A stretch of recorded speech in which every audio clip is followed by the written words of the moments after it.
people from outside see PNG in one of two models. Either it's that incredibly rich, diverse, culturally fascinating island, some of the world's biggest rainforests, really amazing cultural history going back 50,000 years.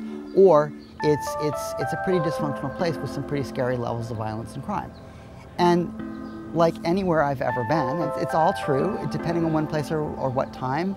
And it's a lot more complicated than anything that fits into a one-phrase description. We was actually celebrating an independence, 25th year of independence, and the women were saying that what do we have to celebrate when we have so much suffering? The beating of women had gotten worse, and the sexual abuse, not just in homes, but the rapes that we were witnessing, especially peck rapes, was getting worse. So there was a demand from women that something be done. I think it would be fair to say that what we're seeing nowadays in Papua New Guinea is a national shame, we could say. It's a shame for our nation. I've been here over 40 years. I was privileged to be here during the years before this massive change, to see the culture, not that it was a perfect culture, no culture is perfect, but to see it as a dignified culture. And then I've seen it being torn apart, and I feel for it. Sexual abuse is not just seeing at home, but we're also seeing it in resource development areas where men have preferences for young girls, or parents, because of the need for money, actually give their daughters away.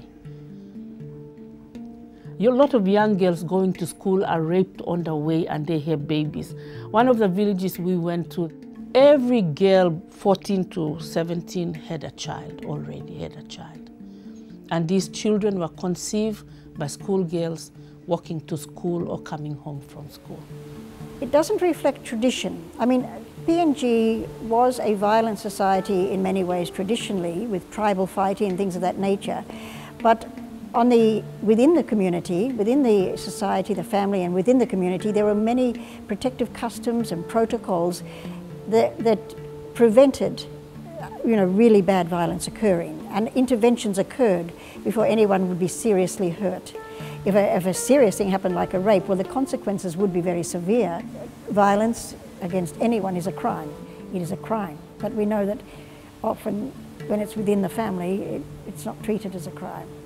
It is a result of this terrible fracturing of the society with the influence of the interface between tradition and modernity. And remember, when modernity started to come to Papua New Guinea, in the missionary days and the colonization days, the Western society that came here then was not a feminized, liberated society. It was a very patriarchal society. What's been done here with MSF, with the response to the immediate need, is critical. And we're trying to work with like MSF to provide services. My name's Judy Cora.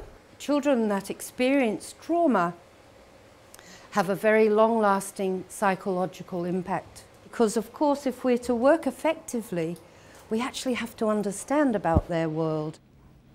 When they turn up to talk to me the first time, I said to them, "Oh yeah, thank you, we talk and you go." They said, "We promise we'll come back." And they came back, and we agreed with them that they would help us to have a center that would provide medical and psychosocial support to victims of violence. We work in two locations here in PNG. One is in Lae, in the northern coast of the city, which is the first project that we opened in Papua New Guinea in about the end of 2007. We work in the Family Support Center within Angao Memorial Hospital, which is one of the largest referral hospitals in the country. The Family Support Center is there to provide care for people who have survived family and sexual violence. We also work in the Family Support Center within Tari District Hospital. We also, because of a greater need there for provision of emergency medicine and surgical care, we run the operating theater and provide emergency medicine for people that have experienced general violence as well. It's definitely the case that one of the most important things we provide that these patients need and really aren't likely to get in other places here is psychological support, what we call psychological first aid. We have a driving mission-wide objective of providing appropriate integrated medical psychosocial care. It means psychological stabilization, psychological first aid. It means the full package, because that's what you need to get back on your feet and resume normal life and have some confidence and interact socially and emotionally and live a full life and re-engage after traumatic incidents like that. The other thing that we've pushed for from the beginning is for more people to pick up the work we're doing. We obviously can't do it all. We're running, I think, 2 very strong centers, but it's a big country, 22 provinces, and we're only 2 of them. And there's a lot of women everywhere that need the care. We still have a long way to go, so lots of what we are seeing is because of awareness. We are seeing now people coming out to report. So the reporting has actually escalated because of awareness now happening in the communities.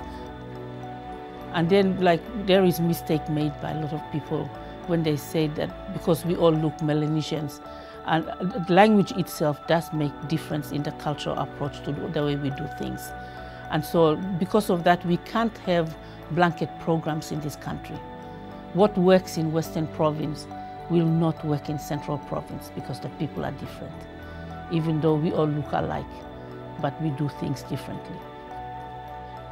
We are here to preserve life and restore dignity.